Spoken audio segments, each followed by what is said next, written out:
Hello friends, स्वागत है मेरे इस नए वीडियो में। ये जो कक्षपाल का जो नया भर्ती आई हुई है फ्रेंड्स, वो अब रद्द होने जा रही है। आप लोगों के माइंड में बहुत तरीके के क्वेश्चंस आ रहे होंगे कि जो अभ्यर्थियों ने इस फॉर्म को भर चुके हैं तो उनका क्या होगा, और ये जो भर्ती है वो किस कारण से रद्द हो रही है। तो कई तरह का आपके मन में भी सवाल चल रहा होगा फ्रेंड्स, ठीक है। तो सभी सवालों का मैं आप इस वीडियो में जवाब देने वाला हूँ फ्रेंड्स। यदि आप मेरे चैनल पर नए हैं तो प्लीज़ इस चैनल को सब्सक्राइब कर दीजिए, क्योंकि ये आप ही का चैनल है, ठीक है।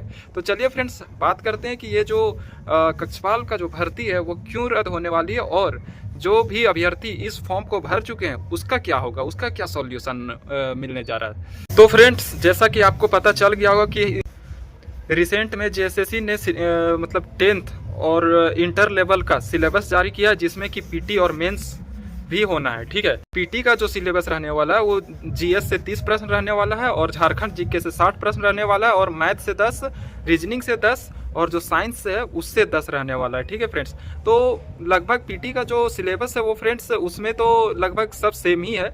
नंबर ऑफ क्वेश्चंस ऊपर नीचे हुए हैं, बाकी सब सेम है। जैसे कि पहले जो झारखंड जीके जो क्वेश्चन पूछा जाता था वो 50 प्रश्न पूछा जाता था, लेकिन अब 60 क्वेश्चंस पूछे जाएंगे। और जीएस का जो है वो पहले 40 प्रश्न पूछे जाते थे, वो 30 प्रश्न पूछे जाएंगे। और जो 10 प्रश्न जो है वो रीजनिंग के लिए और ऐड कर दिया गया, और साइंस का जो 20 प्रश्न पूछा था उसको 10 कर दिया गया केवल, ठीक है।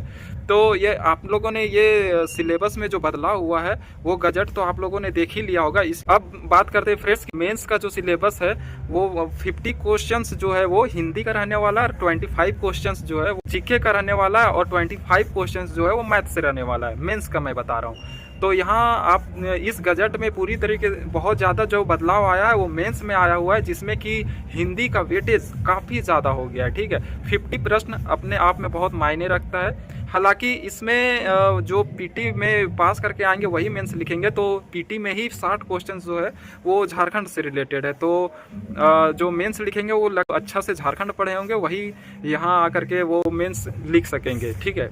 तो एक तरह से आप समझ लीजिए कि जो पीटी में जो झारखंड अच्छे से पकड़ बना लिया उसका मेंस लिखना तय है, ठीक है।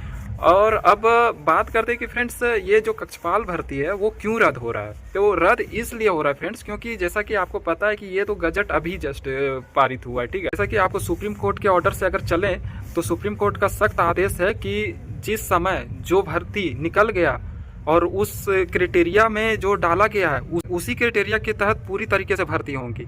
बीच में किसी तरह का छेड़छाड़ और बदलाव नहीं हो सकता है, ये सुप्रीम कोर्ट का सख्त निर्देश है। तो जिस समय ये कक्षपाल भर्ती निकली हुई थी फ्रेंड्स, उस समय कुछ और सिलेबस था, जो हमारा पुराना सिलेबस था, जो झारखंड उत्पाद सिपाही का जो हम लोग पढ़ते हैं वो सिलेबस था, ठीक है। तो उस सिलेबस से यदि अगर लिया जाता है तो ये बना रहेगा, ये फिर रद्द नहीं होगा। यदि नया सिलेबस को ऐड किया जाता है, जो अभी हाल फिलहाल है सो जेएसएससी ने जारी किया, अगर उस सिलेबस को अगर कंटिन्यू रखती है तो मतलब इस भर्ती को फिर से रद्द करना पड़ेगा, ठीक है। और जिन भाइयों का सवाल है कि जिन लोगों ने इस मतलब फॉर्म को फिलअप कर चुके हैं, इस फॉर्म को भर दिए हैं, तो उन लोग के लिए क्या मतलब सॉल्यूशन है। तो एप्लीकेशन नंबर जो मिला है उसको मतलब कि अपडेट कर देना होगा, उसको पैसा नहीं लगेगा। उन लोगों ने जो 100 रुपया जो कटाए होंगे वो पैसा दोबारा जब एप्लीकेशन भरेंगे उस समय नहीं लगेगा। हालांकि जैसा कि आपको पता होगा कि उत्पाद सिपाही में भी इसी तरह की चीज़ें हुई थी, जो जिन लोगों ने फॉर्म भर चुका था उनसे पैसा नहीं लिया गया था, एप्लीकेशन नंबर डाल करके उसको अपडेट करवा दिया गया था, ठीक है। तो उसी तरह इसमें भी किया जाएगा। जिन अभ्यर्थियों ने इस फॉर्म को भर चुके हैं उनको फिर से दोबारा पैसा नहीं लगेगा, बस अपडेट कर देना है, ठीक है। ताकि लेकिन यहाँ हो भी सकता नहीं भी हो सकता है फ्रेंड्स। क्यों? क्योंकि अगर सरकार जेएसएससी चाहेगी तो उसी पुराने सिलेबस के हिसाब से ही इस पूरे भर्ती को पूरा करवा सकती है, ठीक है। और अगर उसको लगता है कि नहीं, जो मैंने गजट जारी किया उसके तहत अगर भर्ती को पूरा करवाना है तो उसको फिर से रद्द करना ही होगा, और नए तरीके से उसको फॉर्म भरा करके और उसको पूरी तरीके से भर्ती को पूरा करवाना पड़ेगा। क्योंकि यहाँ सुप्रीम कोर्ट का सख्त निर्देश है कि जो भी फॉर्म फिलअप करते समय क्राइटेरिया दिया गया है उसी को पूरा कंटिन्यू रखना अंतिम, जब तक चयनित नहीं हो जाता है अभ्यर्थी, ठीक है। तो मेरे ख्याल से लगता है कि आप लोगों का जो भी प्रश्न था देने का प्रयास किया फ्रेंड्स। तो अगर फिर भी अगर किसी तरह का माइंड में प्रश्न है तो बेशक कमेंट बॉक्स में आप कमेंट कर सकते हैं। ठीक, तो 1733 पोस्ट पर जो कक्षपाल भर्ती आई हुई है वो रद्द हो जाती है। तो जो नए तरीके से जो आएगी ना, उसमें आपको उम्र सीमा भी छूट मिल सकता है। ऐसा मेरे को सुनने में आया है कि जो नए तरीके से जो फॉर्म आ रहा है, जो नए तरीके से जो फॉर्म आएगा कक्षपाल का, उसमें उम्र सीमा में भी छूट मिलेगा। हालांकि आपको पता होगा कि उस गजट में जो भी झारखंड पुलिस वगैरह अब जो भी एग्ज़ाम होगा या फिर भर्ती आएगी, उसमें 2019 से लिया जा रहा है, मतलब साल 2019 से उसका एज काउंट माना जाएगा। वहाँ तो एज में तो सरासर छूट मिल ही रहा है, कक्षपाल में भी जो उम्र सीमा है सो वो छूट मिलेगा अगर ये भर्ती रद्द हो जाती है। तो रद्द होकर के जो नया गजट सिलेबस के हिसाब से जारी की है 10th और इंटर लेवल का, उसके हिसाब से यदि एग्ज़ाम लेती है तो उसमें उम्र सीमा भी छूट मिलेगा फ्रेंड्स, ऐसा सुनने को मिला है। तो आपको बहुत जल्दी मैं इन्फॉर्म करूंगा कि ये जो भर्ती है वो रद्द हो जाएगी। ठीक है, ज़्यादा चांस है कि ये रद्द होकर के नए सिलेबस के अकॉर्डिंग ही एग्ज़ाम होगा फ्रेंड्स।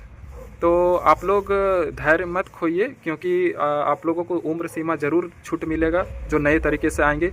तो आप अपने आप पर बिलीव रखिए, अपने आप पर मेहनत कीजिए और जितना ज़्यादा हो सके स्टडी पर फोकस कीजिए, क्योंकि अब ये 2026 जो है वो नियुक्ति वर्ष होने वाला है। तो आप लोग है सो कमर कस लीजिए, क्योंकि अब 2026 में नौकरियों का भरमार होने वाली है। तो आप लोग मेहनत जारी रखिए, क्योंकि झारखंड में कोई भी भर्तियाँ आती है तो फिर उसको जितना जल्दी हो सकता है उसको ले लेना चाहिए। अन्यथा पता ही आपको कि ये झारखंड प्रदेश है, यहाँ जो है वो नौकरी एक तो इतने सालों बाद आती है, उसमें फिर उसके बाद भी है सो कोर्ट में जाकर के फंस जाती है फ्रेंड्स। तो इन सब चीज़ों को लेकर के आप लोग को क्या सोचना है वीडियो में कमेंट करके जरूर बताइएगा फ्रेंड्स। और मेरे चैनल को सब्सक्राइब करना ना भूलें, क्योंकि मैं तमाम छोटी बड़े अपडेट्स लाता रहता हूँ।